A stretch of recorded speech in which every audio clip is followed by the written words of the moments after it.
Hello friends, I welcome you in my video which is about our grammar section given under our second topic on saying please.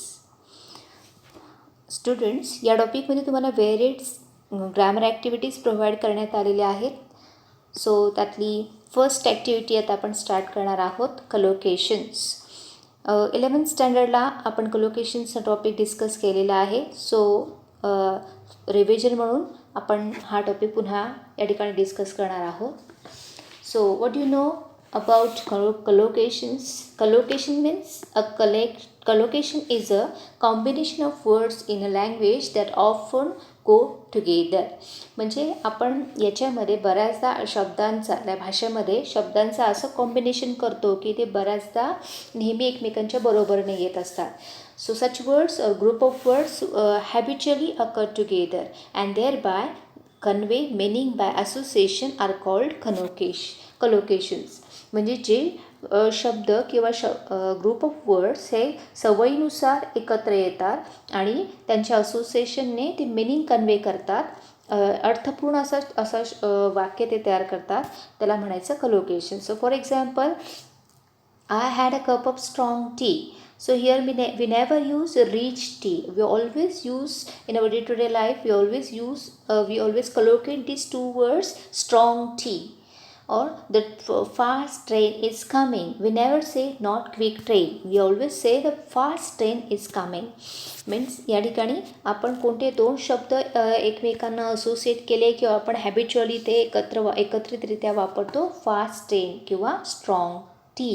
So अशा प्रकारे day to day लाईफमध्ये आपण various words कलोकेट करू शकतो की जे सवयीनुसार एकमेकांच्या बरोबर येतात आणि आपण त्यांचा वापर सर्रास करत असतो. सो या ठिकाणी तुम्हाला एक ॲक्टिव्हिटी प्रोव्हाइड केलेली आहे, कॉलम ए अँड बी दिलेले आहे आणि ते वर्ड्स तुम्हाला कलोकेट करायला सांगितलेले आहेत. फॉर एक्झाम्पल, या ठिकाणी ए कॉलममध्ये शब्द दिलेला आहे रेग्युलर. सो या ठिकाणी त्याचं कोणत्या शब्दाशी तुम्हाला कलोकेशन होईल, ए या ठिकाणी मी त्याचे आन्सर्स प्रोव्हाइड केलेले आहेत. A4. So regular exercise. Mid day 1, mid day meal. Here की सीचा आहे 2. सो की कन्सेप्ट. सो अशा प्रकारे तुम्हाला त्या शब्दांचं कलोकेशन करता आलं पाहिजे. So next activity given for you is learning collocations is essential for making your English sound fluent and natural. Make collocations and use in your own sentences. So या ठिकाणी हे जे कलोकेशन्स असतात ते आपले इंग्लिश जे आहे ते फ्लुएंट आणि नॅचरल वाटण्यासाठी कलोकेशन्स हे इसेन्शियल असतात, महत्त्वाचे असतात. सो त्यांनी तुम्हाला ही ॲक्टिव्हिटी दिलेली आहे की एक शब्द दिलेला आहे बिग आणि इकडे एक दिलेला आहे वेग. सो काही त्यांनी तुम्हाला करून दाखवलेले आहेत, बिग मिस्टेक, बिग सरप्राईज, वेल ड्रेस्ड. अशा प्रकारे तुम्ही कोणते शब्द यूज कराल आणि त्याच्या थ्रू तुम्हाला ते कलोकेटेड फॉर्म्स मिळतील ते सांगायचं आणि ते तुम्हाला वाक्यामध्ये वापरूनही दाखवायचं आहे. आता फॉर एक्झाम्पल मी इथे आन्सर्स प्रोव्हाइड केलेले आहेत. Big sized, big bang, big ticket, well done, well made, well written. So अशा प्रकारे आपण कलोकेशन्स तयार करू शकतो. मग ह्याचा फॉर एक्झाम्पल आपण वाक्यात उपयोग कसा करू शकतो, he made a big mistake, he made a big mistake. किंवा इकडे वेल ड्रेस्ड याचा वाक्यात उपयोग कसं करू शकतो, she is well dressed for the party. So या वाक्यामध्ये वेल ड्रेस्ड या कलोकेटिव्ह फॉर्मचा वापर केलेला आहे. सो अशा रीतीने तुम्ही वेगवेगळे शब्द हे कलोकेटेड फॉर्म्स वापरून आपले सेंटेन्सेस बनवू शकता. So next activity given for you is we have to change its word class. We can make several more words from the root words. We can make several new words from the root word. म्हणजे जो काही एक मूळ शब्द असतो त्या मूळ शब्दाला आपण शब्दाला वेगवेगळे फॉर्म्स लावून वेगळ्या प्रकारचे शब्द आपण तयार करू शकतो आणि त्याचा आपण वाक्यामध्ये वापर करू शकतो.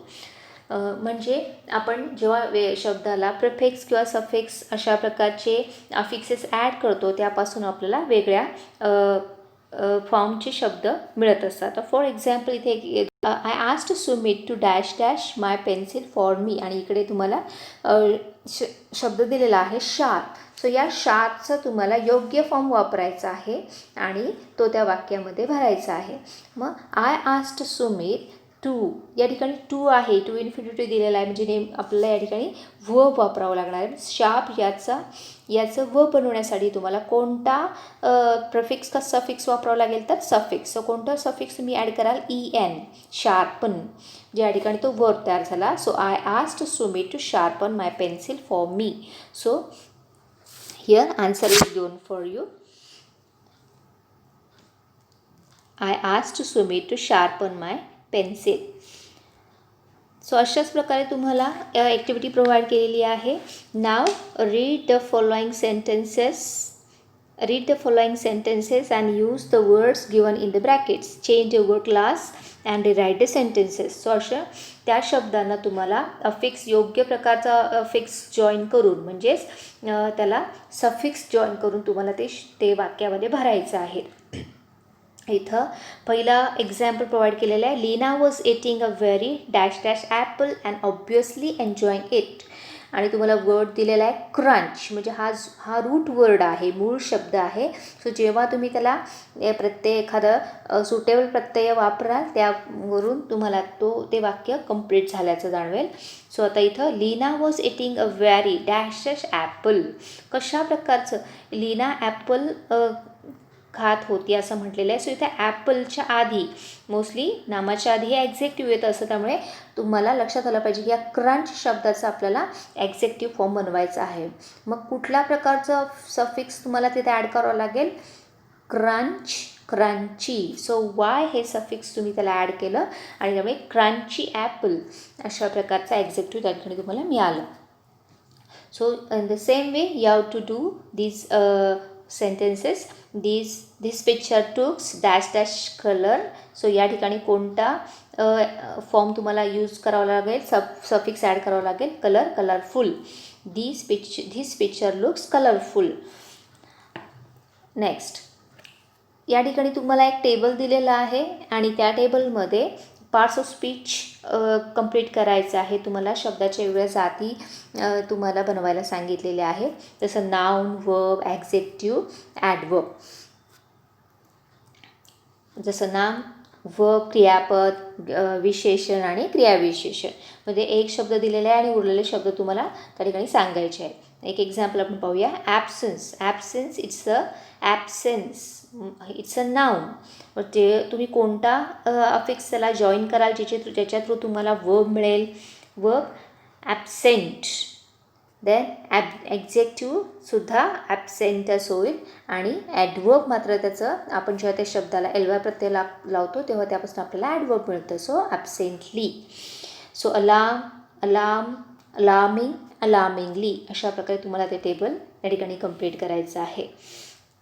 Next activity given for you is register often refers to the degree of formality of language, but in a more general sense it means the language used by a group of people who share similar work or interests, such as doctors or lawyers. म्हणजे पहा, या ठिकाणी आपल्याला register पाहायचं. Register म्हणजे काय, एखाद्या ठराविक फील्डचं, लँग्वेजच्या क्षेत्रामध्ये प्रत्येक वेगवेगळे जे व्हेरिड फील्ड्स असतात त्या प्रत्येक फील्डचं एक रजिस्टर असतं. म्हणजे फॉर एक्झाम्पल टीचिंग फील्ड आहे किंवा मेडिकल फील्ड आहे. सो असे जे काही व्हेरिड फील्ड्स आहेत त्या फील्डमध्ये जे काही ग्रुप ऑफ पीपल असतात ते सिमिलर वर्क किंवा सिमिलर लँग्वेजचा वापर करत असतात, सिमिलर वर्ड्स ते वापरत असतात. सो ते जे शब्द वापरत असतात, आपल्या फॉर्मल लँग्वेज वापरत असतात, त्याला त्या फील्डचं रजिस्टर म्हटलं जात असतं. तर फॉर एक्झाम्पल इथे तुम्हाला एक एक्झाम्पल दिलेलं आहे. Imagine that your principal or teacher is coming. When you meet him you would never say. जेव्हा तुम्ही टीचरना किंवा प्रिन्सिपलला भेटता तेव्हा तुम्ही त्यांना असं नाही म्हणत, हे ड्यूड व्हॉट्स दॅट. सो जेव्हा आपण आपल्या फ्रेंड्सला भेटतो तेव्हा आपण अशा प्रकारे इन्फॉर्मल लँग्वेजचा वापर करतो, पण जेव्हा अशा रिस्पेक्टेड पर्सनशी आपण बोलतो तेव्हा आपण फॉर्मल वेनी त्यांच्याशी फॉर्मल लँग्वेजचा वापर करून आपण बोलत असतो. So this is the formal situation. So you would say good morning sir. So आपण त्यांना अशा पद्धतीनं फॉर्मल वेनं बोलतो. So in every situation you use an appropriate expression according to the person, the language you use. त्यामुळे आपण कोणत्या व्यक्तीशी बोलतो आहे, कोणत्या एजची आहे, कोणत्या पोझिशनची ती व्यक्ती आहे, यावरती त्या व्यक्तीचं जे आपण कम्युनिकेशन करतो, आपण जे रजिस्टर वापरतो ते डिपेंड असतो. So there are formal and informal registers in spoken and written language. So या ठिकाणी 2 प्रकार पडतात, स्पोकन लँग्वेज आणि रिटन लँग्वेज. त्यामुळे आपण जे लिहितो ती भाषा आणि स्पोकन मीन्स आपण बोलतो ची भाषा. सो अशा प्रकारे रजिस्टर हे त्या पर्टिक्युलर फील्डशी रिलेटेड असतं. सो तुम्हाला एक ॲक्टिव्हिटी त्यांनी दिलेली आहे. Write appropriate expressions and words which you have to use while facing an interview. तुम्ही इंटरव्ह्यू फेस करता त्यावेळेला कुठल्या प्रकारचे योग्य समर्पक असे एक्सप्रेशन्स तुम्ही वापराल. सो तुम्ही इंटरव्ह्यूला गेलेला आहात तेव्हा तुम्ही सुरुवातीला रूममध्ये एंटर करण्याच्या आधी म्हणणार आहात मे आय कम इन.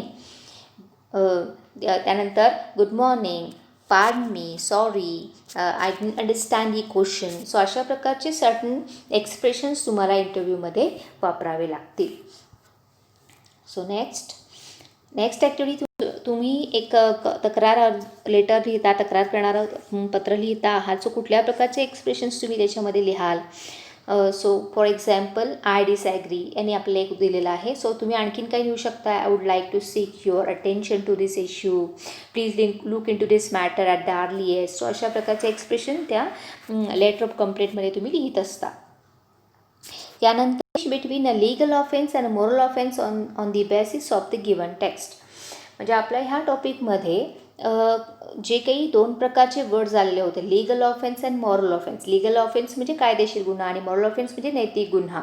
सो याचे कोणते एक्झाम्पल्स त्यांनी आपल्या टॉपिकमध्ये दिलेले आहेत, एक्झाम्पल्स दिलेले आहेत, त्याचा तुम्हाला विभागणी करायचं आहे, ते डिस्टिंग्विश करायचं आहे. सो लीगल ऑफेन्समध्ये उदाहरण आहे burglary, violence, box, assault and battery. Burglary चोरी, वायलन्स हिंसा, असॉल्ट अँड बॅटरी म्हणजे हाणामारी करणं. सो त्याच्या अगदी जे काही मॉरल ऑफेन्सेस आहेत ते कोणते आहेत. रूड बिहेवियर म्हणजे आपलं चुकीचं वागणं, बॅड मॅनर्स, तुमचे मोरोस टेम्पर किंवा तुमचे लॅसरेशन ऑफ फिलिंग्स म्हणजे तुमच्या कोणीच तरी व्यक्तीच्या भावना दुखावणं असेल, वाईट वर्तन असेल, तुमचा चुकीचा स्वभाव असेल, ह्या सगळ्या गोष्टी नैतिक गुन्ह्यामध्ये येतात. त्याच्यानंतर पुढची ॲक्टिव्हिटी तुम्हाला विचारलेली आहे. Find out the meaning of the following phrases, use them in your own sentences. या ठिकाणी काही फ्रेजेस दिलेले आहेत आणि त्या फ्रेजेसचे मिनिंग तुम्हाला फाइंड आउट करायला सांगितले आहेत आणि ते तुमच्या वाक्यात वापरायचे आहेत. So give and take. या ठिकाणी इथे तुम्हाला दिलेलं आहे give and take means exchange of ideas, goods, statements. आणि इकडे या ठिकाणी दिलेले आहेत ब्लॅक आय म्हणजे skin around the eye that has gone dark cause it has been hit. Then lower than angels means less than perfect. Then knock someone down means strike someone and cause them to fall to the ground. अशा प्रकारे काही examples या ठिकाणी तुम्हाला provide केलेले आहेत. म्हणजे हे त्या गिव्ह अँड टेक याचा अर्थ कॉम्प्रोमाइज असाही होतो. त्याचा एक एक्झाम्पल आपण वाक्यात उपयोग कसा होऊ शकतो पहा. To keep good relationships one needs to learn to give and take. म्हणजे जेव्हा आपल्याला चांगले रिलेशन्स जपायचे असतात तेव्हा आपल्याला बऱ्याचदा कॉम्प्रोमाइज करावं लागतं. सो असं तुम्हाला त्या फ्रेजेसचा वाक्यात उपयोग करता आला पाहिजे. त्यानंतर नेक्स्ट एक ॲक्टिव्हिटी प्रोव्हाइड केलेली आहे प्रिफिक्सेस अँड सफिक्सेस. सो यापूर्वीच आपण डिस्कस केलेलं आहे प्रिफिक्स म्हणजे काय, सफिक्स म्हणजे काय. प्रिफिक्स म्हणजे शब्दाच्या आधी लागणारा प्रत्यय आणि सफिक्स शब्दाच्या नंतर लागणारा प्रत्यय. सिव्हिल, अनसिव्हिल, अन हा प्रिफिक्स जॉईन केलेला आहे. त्यानंतर maid, housemaid, convenience, inconvenience, eradicated, then undoubtedly, then requirement, cheerfully, pavement, politeness, हे अशा प्रकारचे सफिक्सेस या ठिकाणी तुम्हाला दिलेले आहेत. Next activity, complete the table with polite expressions that we must use in our day to day life. So या ठिकाणी तुम्हाला टेबल दिलेला आहे, त्याच्यामध्ये पोलाइट एक्सप्रेशन्स दिलेले आहेत की जे आपण डे टू डे लाईफमध्ये वापरायला हवे. सो या ठिकाणी डोंट म्हटलेलं आहे आणि इथे डूज म्हटलेलं आहे, म्हणजे आपण कसं बोललं नाही पाहिजे, आपल्या पोलाइटली आपल्याला बोलायचं असेल तर आपण कुठल्या प्रकारे पोलाइटनेस दाखवून बोललं पाहिजे ते त्यांनी आपल्याला कंप्लीट करायला सांगितलेलं आहे. So I want a cup of T. So आपण असं न म्हणता काय कशा प्रकारे पोलाइटली ते एक्सप्रेशन बोललं पाहिजे. I would like to have a cup of tea, म्हणजे मला चहाचा एक कप हवा आहे असं म्हणण्यापेक्षा मला चहाचा 1 कप घ्यायला आवडेल, अशा प्रकारे ते एक्सप्रेशन आपण पोलाइटली बोललं पाहिजे. So in the same way, send me the mail. So हेच आपण पोलाइट एक्सप्रेशनमध्ये कसं म्हणू शकतो. Could you please send me the mail, would you like to send me the mail, अशा प्रकारे ते आपल्याला लिहिता येईल. Then next activity ask two S.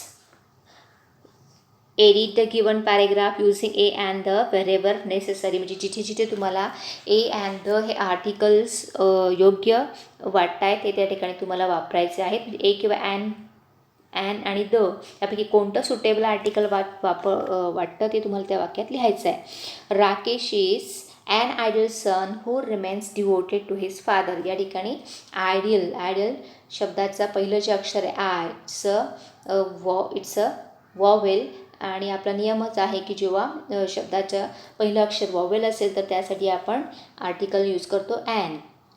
So, Rakesh is an ideal son who remains devoted to his father as he grows professionally to become a famous doctor. As his father grows old, he takes care to spend time with his father, bringing him tea in the morning and taking him out for a walk. म्हणजे या ठिकाणी फेरफटका या अर्थाने तो शब्द आलेला आहे. त्या ठिकाणी म्हणून आपण ए हे आर्टिकल यूज केलेलं आहे. आणि जे स्टेजेस ऑफ डे असतात, स्टेप्स ते मॉर्निंग इव्हनिंग याच्या आधी आपण नेहमी द हे डेफिनेट आर्टिकल यूज करतो. हाही नियम तुम्हाला माहितीच आहे. So here next activity, spot the errors in each of the following sentences and correct the incorrect one.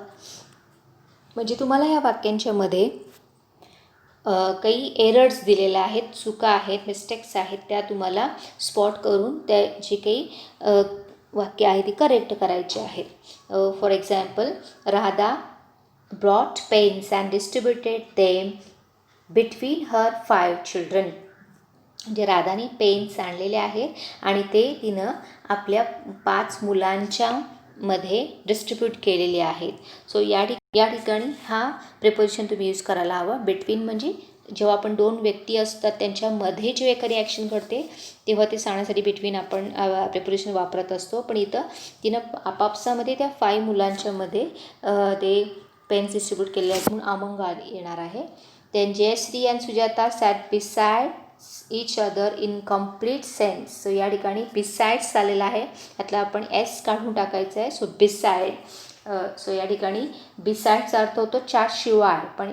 पण या ठिकाणी सुजाता आणि जयश्री या सॅट बिसाइड म्हणजे एकमेकांच्या बाजूला या अर्थाने आपल्याला शब्द वापरायचा आहे. सो बिसाइड्स न घेता बिसाइड एस काढायचा आहे. बिसाइड हे प्रिपोजिशन तुम्हाला ठिकाणी यूज करावं लागेल. सो असे जे दिलेले एक्झाम्पल्स आहेत ते तुम्ही सॉल्व करायचे आहेत. नंतर रीड द फॉलोइंग सेंटेन्सेस. या ठिकाणी तुम्हाला काही वाक्य दिलेले आहेत.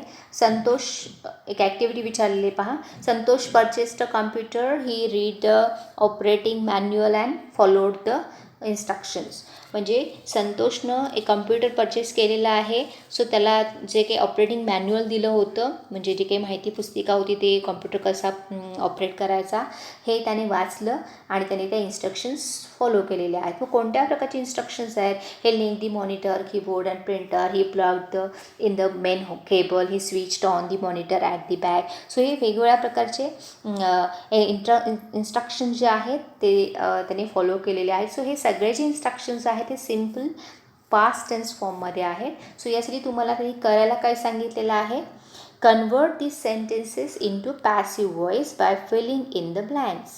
The first sentence has been done as an example. जे या ठिकाणी तुम्हाला ती दिलेली जी काही सेंटेन्सेस सिम्पल पास्ट टेन्समधले एक्झाम्पल्स होते, इन्स्ट्रक्शन्स होते, ते त्याचे पॅसिव्ह व्हॉईसमध्ये रूपांतर करायचं आहे.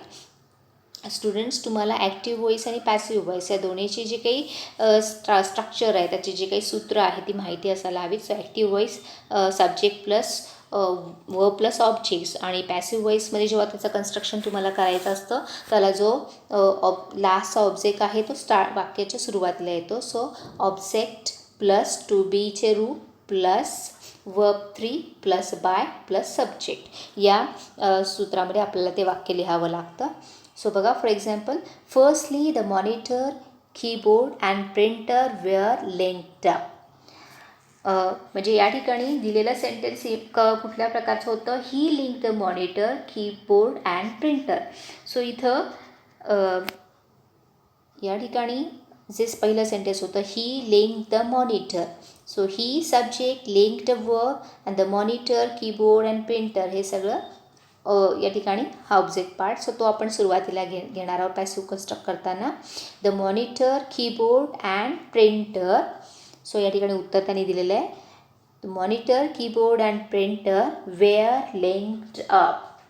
सो टू बीचं रूप, हे टू बीचं रूप आपण घेतलं were, and linked up verb 3 घेण्यात आलेलं आहे. आणि ही हा शब्द हे जे प्रोनाऊन आहे ते अज्युम्ड आहे, म्हणून ते बाय हिम असं घेतलेलं नाही आहे. नेक्स्ट, देन द पुढचं सेंटेन्स आहे, he plugged in the main cable. So या ठिकाणी then the main cable was plugged in, अशा प्रकारे ते सेंटेन्स पॉसिव्ह व्हॉईस कन्स्ट्रक्शन होईल. Then the monitor was switched on at the back when the light appeared on the screen, the day disk was placed in drive A. So अशा प्रकारे त्या दिलेल्या वाक्यांचं तुम्हाला पॅसिव्ह कन्स्ट्रक्शनमध्ये रूपांतर करावं लागेल. सो आपण सगळ्या ॲक्टिव्हिटीज ग्रामर सेक्शन डिस्कस केलेलं आहे. हे थँक्यू.